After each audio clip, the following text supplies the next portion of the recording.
pemilu dan pemilihan tahun 2024 kemarin, apakah berjalan lancar atau mungkin ada catatan-catatan khusus selama tahapan?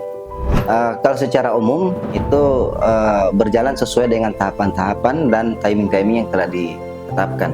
Dari segi stabilitas daerah, alhamdulillah pasca dilaksanakannya pemilu maupun pilkada, stabilitas daerah tetap terjaga dan tetap kondusif.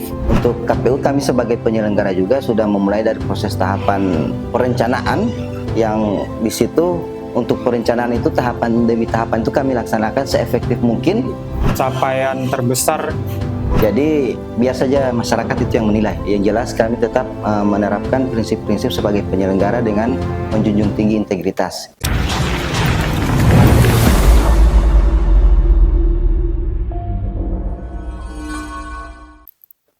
Assalamualaikum warahmatullahi wabarakatuh. Selamat datang sahabat Bawaslu di podcast Orasi, obrolan demokrasi bersama Bawaslu Kabupaten Gorontalo. Suara yang menyapa hati para pejuang pemilu yang jujur dan adil. Saya, Fawaid Fiat, akan menemani sahabat Bawaslu pada episode ketiga tentang peran KPU Kabupaten Gorontalo dalam pemilu dan pemilihan tahun 2024. Pemilihan umum dan pemilihan kepala daerah merupakan pilar utama dalam demokrasi. Melalui proses inilah setiap warga negara diberikan ruang untuk menentukan pemimpin dan wakilnya secara langsung. Sebagai lembaga yang bertanggung jawab atas penyelenggaraan pemilu, Komisi Pemilihan Umum secara berjenjang memegang peran krusial dan memastikan seluruh proses dan tahapannya berlangsung sesuai dengan prinsip demokrasi, jujur, adil, dan transparan. KPU Kabupaten Gorontalo dituntut untuk menyiapkan dan melaksanakan berbagai langkah secara matang guna menghadapi tantangan teknis, sosial, hingga politik yang mungkin timbul, mulai dari data pemilih, sosialisasi kepada masyarakat, hingga pelaksanaan setiap tahapannya. Semua harus dijalankan dengan penuh integritas dan profesionalitas. Lebih dari itu, KPU juga memiliki tanggung jawab untuk memastikan bahwa setiap tahapannya berjalan dengan lancar dan menghasilkan keputusan yang sah, kredibel, dan benar-benar mencerminkan kehendak rakyat. Dan untuk menggali lebih dalam, bersama kita semua di sini telah hadir Ketua KPU Kabupaten Gorontalo, Bapak Windarto Bahwa. Selamat datang, Bapak. Apa kabar? Alhamdulillah, luar biasa. Baik, sebelum masuk nih Pak di pembahasan kita intinya, jadi saya ingin menanyakan kepada Bapak tentang bagaimana jalannya pemilu dan pemilihan tahun 2024 kemarin, apakah berjalan lancar atau mungkin ada catatan-catatan khusus selama tahapannya? Oke, terima kasih. Assalamualaikum warahmatullahi wabarakatuh. Waalaikumsalam. Ya, Mas Fawaid, terima kasih untuk pemilu dan pemilihan seperti apa yang sudah dinarasikan di awal tadi. Itu merupakan tanggung jawab kita semua, utamanya di KPU, selaku eksekutor dari setiap tahapan-tahapan yang telah ditetapkan dalam regulasi. Dan pada untuk tahapan pemilu itu ada 13 tahapan itu telah kami laksanakan sesuai dengan ketentuan. Kemudian ada timing atau batas-batas waktu itu kami laksanakan tidak melebihi batasan waktu yang telah ditetapkan sesuai dengan ketentuan regulasi. Dan kemudian dari awal sampai dengan proses penetapan caleg terpilih, alhamdulillah semuanya berjalan sesuai dengan ketentuan, dan beberapa rekomendasi-rekomendasi yang menjadi celah, yang mungkin ada sedikit kekurangan kemarin, itu telah kami laksanakan hingga ditetapkannya caleg terpilih. Demikian juga untuk pilkada, ini kami awali dari proses tahapan awal pada perencanaan sampai dengan akhir di proses penetapan, hingga sekarang ini sudah ada pemimpin yang baru untuk Kabupaten Gorontalo. Baik, kalau berbicara tentang penyelenggaraan pemilu ini Pak, pasti tidak jauh dari prinsip-prinsip penyelenggaraan pemilu. Contohnya salah satu prinsip yaitu efektif. Dalam hal ini, menurut Bapak sejauh mana pemilu dan pemilihan tahun 2024 ini bisa dibilang berhasil? Atau mungkin ada indikator-indikator tertentu apa saja yang menjadi tolak ukur dari KPU dalam menentukan bahwa pemilu dan pemilihan tahun 2024 ini berhasil? Iya, keberhasilan ini kan bisa diukur dari kalau secara umum itu berjalan sesuai dengan tahapan-tahapan dan timing-timing yang telah ditetapkan. Kemudian indikator yang paling inti itu adalah eh, dari segi stabilitas daerah.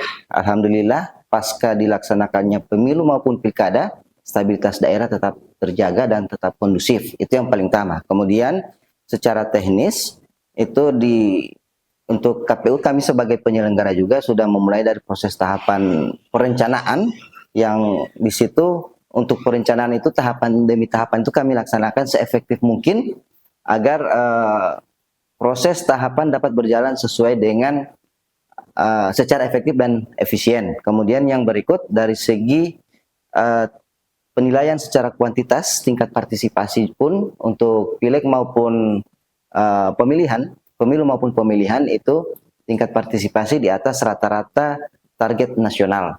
Ini dari tingkat partisipasi. Kemudian dari segi penyelenggara, alhamdulillah kami membangun komunikasi yang baik, koordinasi yang baik dengan beberapa mitra eksternal, baik dengan Bawaslu, OPD, pemerintah daerah, dan Forkopimda. Kami semua ini kami bangun komunikasi yang baik sehingga tahapan demi tahapan dapat berjalan dengan baik. Jadi indikator inti yang kembali ke pernyataan saya awal, indikator inti adalah bahwa pasca dilaksanakannya perhelatan pemilu maupun pilkada, stabilitas daerah kondusif. Gitu. Selanjutnya nih Pak, pertanyaan terkait capaian. Kira-kira menurut Bapak dari pandangan KPU sendiri, capaian terbesar selama pemilu dan pemilihan tahun 2024 ini apa? Apa mungkin dari jumlah pemilih yang di atas rata-rata, atau penggunaan teknologi, atau ada hal lain yang mungkin menjadi mempermudah jalannya pemilihan dan sehingga meningkatkan capaian itu tadi?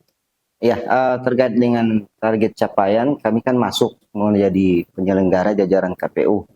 Jadi biar saja masyarakat itu yang menilai. Yang jelas kami tetap menerapkan prinsip-prinsip sebagai penyelenggara dengan menjunjung tinggi integritas. Yang pada intinya penilaian masyarakat dari segi tingkat partisipasi seperti apa, itu menandakan bahwa kerja-kerja KPU dalam rangka sosialisasi pun ada.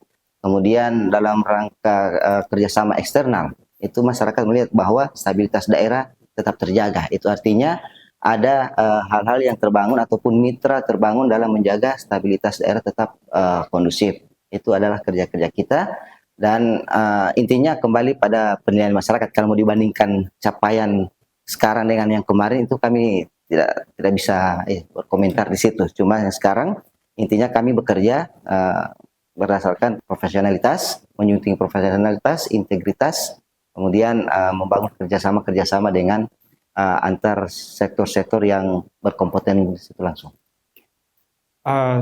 Berbicara tentang capaian, keberhasilan, pasti tidak lepas dari yang namanya proses ini Pak, dari tahapan sebelum tahapan, terus beririsan ke tahapan pemilihan.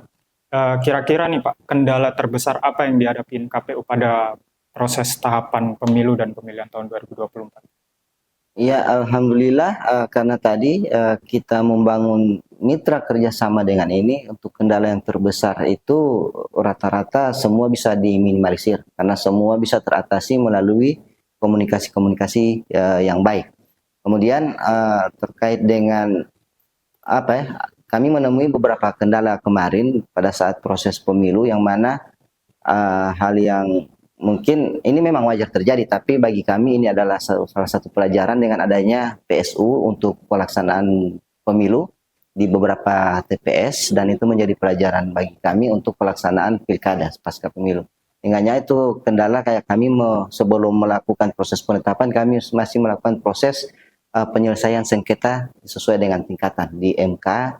Kemudian ada PSU 2 di awal dengan PSU reguler, kemudian ada PSU pasca keputusan MK, dan itu sudah alhamdulillah bisa teratasi. Kemudian penyelesaiannya itu berjalan sesuai dengan tahapan sampai dengan ditetapkannya calon-calon terpilih. Terkait soal tadi Bapak ada membahas tentang jumlah pemilih yang menggunakan suaranya itu sudah naik lah dari pemilu-pemilu sebelumnya. Kira-kira nih Pak, ada kendala sendiri untuk meningkatkan jumlah pemilih yang berpartisipasi untuk menggunakan hak suaranya? Ya, kami di KPU dalam rangka mensosialisasikan eh, proses pemilihan, baik pemilu maupun pilkada, kami melakukan sesuai dengan apa yang menjadi perintah daripada regulasi.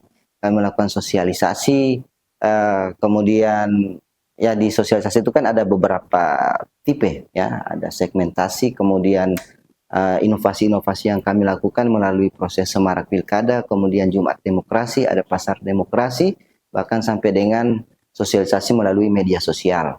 Itu yang kami lakukan secara masif, sehingganya dengan harapan agar masyarakat ini bisa paham betapa pentingnya suara masyarakat dalam proses pemilihan baik legislatif maupun kepala daerah. Sehingganya hasil akhir itu ya menjawab seefektif bagaimana itu proses-proses yang kita lalui kemarin. Apakah sosialisasinya berhasil, itu bisa dilihat dari adanya tingkat partisipasi secara kuantitas. Nah, kemudian terkait dengan sosialisasi ini pun, ini kami hanya tetap merujuk pada ketentuan apa-apa yang bisa kami lakukan terkait dengan masyarakat memilih, masyarakat tidak memilih. Itu kan terkait dengan suara ini kan hak dari masyarakat. Jadi kami tinggal bagaimana cara untuk mensosialisasikan maupun mengkampanyekan dengan berbagai macam metode agar masyarakat ini bisa datang, bisa menggunakan hak pilihnya di hari H di TPS, bahkan mungkin kami juga sampai pada yang seharusnya bukan ranah kami, mencegah adanya money politik, kemudian intimidasi, itu kan ranahnya Bawaslu, tapi itu bagian dari materi sosialisasi kami agar masyarakat, intinya masyarakat yang apatis, masyarakat yang mungkin sudah jenuh, ini bisa terpanggil untuk menyalurkan hak pilihnya di hari H. Ya, siap. Baik. Pertanyaan selanjutnya nih Pak, terkait kerjasama. Pastikan KPU menjalin kerjasama dengan pihak-pihak lain, contohnya mungkin seperti media, kampus, organisasi masyarakat. Bagaimana Pak dampaknya terhadap kesuksesan pemilu dan pemilihan tahun 2024? Iya, terima kasih untuk kerjasama dengan eksternal, baik media, kemudian ada stakeholder-stakeholder yang terkait, ini memang sangat membantu sekali ya, sangat membantu. Bahkan kalau boleh dibilang mereka adalah pemeran utama. Ya, media, kemudian masyarakat, kampus, sebenarnya mereka itu adalah pemeran utama di dalam proses pergerakan demokrasi yang ada di Kabupaten Gorontalo. Karena di KPU itu hanya melaksanakan tahapan-tahapannya ya. Jadi tanpa adanya kerjasama ini kita tidak bisa apa-apa ya.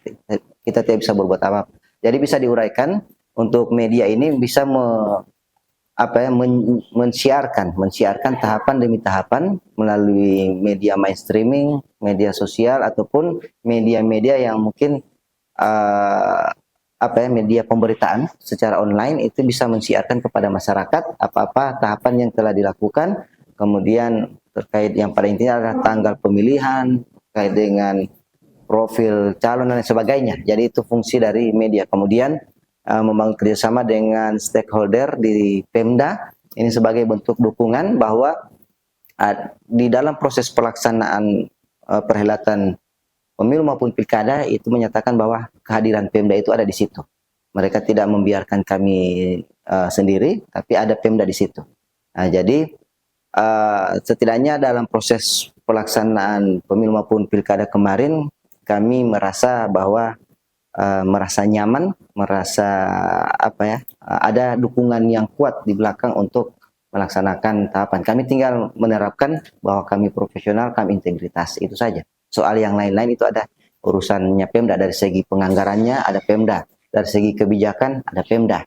Jadi itu ya. Kemudian di situ juga kami terbantu dengan adanya Bawaslu. Bawaslu dalam segi pengawasan. Ini dalam rangka meminimalisir pelanggaran-pelanggaran yang kami tidak sadari itu melanggar daripada ini, tapi karena ada Bawaslu situ, kemudian jalin komunikasi yang bagus dengan jajaran Bawaslu, sehingganya itu bisa meminimalisir kesalahan-kesalahan yang mungkin tidak sengaja kami lakukan. Sehingganya semua terkoordinir, semua terkomunikasi, dan semua bisa terpecahkan melalui komunikasi yang baik antar lembaga ini. Gitu. Setelah kita melihat ke belakang nih Pak, penyelenggaraan pemilu dan pemilihan tahun 2024, waktunya mungkin kita geser sedikit ini untuk melihat ke depannya bagaimana.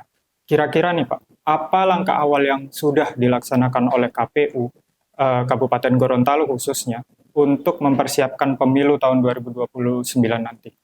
Oh ya, sesuai dengan ketentuan, ini kan sudah ada regulasinya untuk tahapan yang akan dilakukan oleh KPU pada masa-masa pasca atau post election ya, setelah pemilihan. Itu tahapannya itu adalah pendidikan pemilih, kemudian pemutakhiran data, dan ini sementara kami lakukan untuk dalam rangka persiapan untuk pelaksanaan pemilu-pemilu berikutnya. Jadi dalam hal ini mungkin di 2029, sehingga menuju ke 2029, bagaimana kami ingin memperbaiki kualitas demokrasi ini, maka kami melakukan proses pendidikan pemilih. Dan target yang menjadi sasaran kami adalah generasi Z dan generasi Alpha. Dan sebagaimana yang telah kami lakukan di beberapa pekan kemarin, kami telah melakukan proses sosialisasi dan mengambil waktu di masa MPLS, ya, masa pengenalan lingkungan sekolah.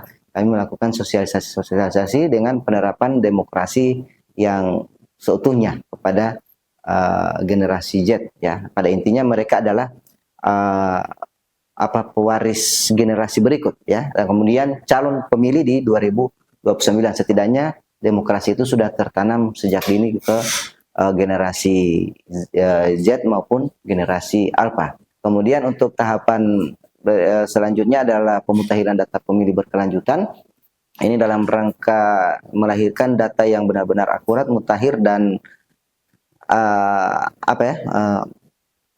komprehensif. Ini kami melakukan proses coklit terbatas sesuai dengan perintah PKPU nomor 1 tahun 2025 terkait dengan pemutakhiran data pemilih berkelanjutan. Ini kami awali dengan proses koordinasi dengan Dinas Dukcapil sebagai eksekutor administrasi, dan kemudian koordinasi berikut dengan Dinas PMD sebagai objek ataupun sasaran yang mana di situ adalah pemilih desa, di desa. Sehingganya dari komunikasi awal ini kami bangun, akhirnya dalam proses coktas kemarin di semester kedua, alhamdulillah kami tidak mengalami kendala dan kami melahirkan data yang benar-benar mutakhir sebagaimana yang telah kami plenokan di awal bulan Juli kemarin.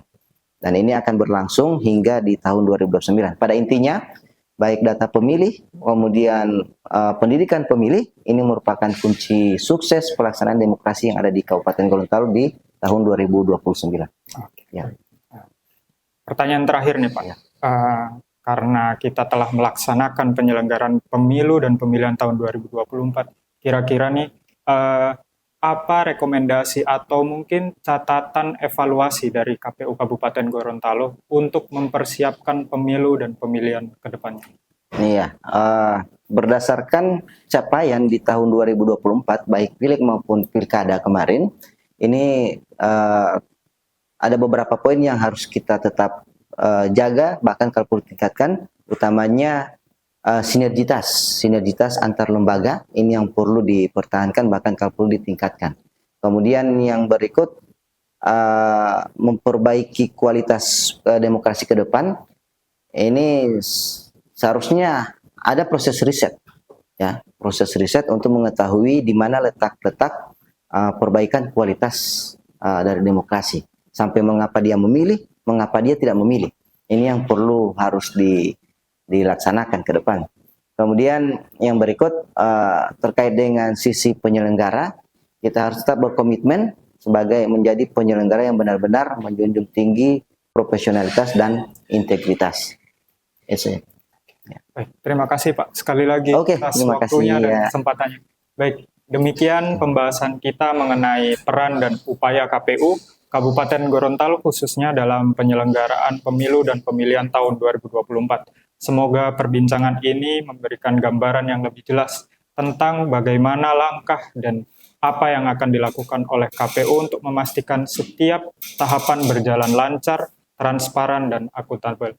Kami mengajak seluruh lapisan masyarakat, khususnya warga Kabupaten Gorontalo, untuk terus berperan aktif dalam mengawal demokrasi. Mari bersama-sama memperkuat partisipasi dan pengawasan dalam menyongsong penyelenggaraan pemilu dan pemilihan yang akan datang. Ingat, menjaga integritas pemilu bukan hanya tugas penyelenggara pemilu, tetapi juga tanggung jawab kita sebagai warga negara. Terima kasih telah menjadi bagian dari gerakan menuju pemilu yang jujur, adil, dan bermartabat. Tugas kita belum selesai. Sampai jumpa di episode selanjutnya. Wassalamualaikum warahmatullahi wabarakatuh.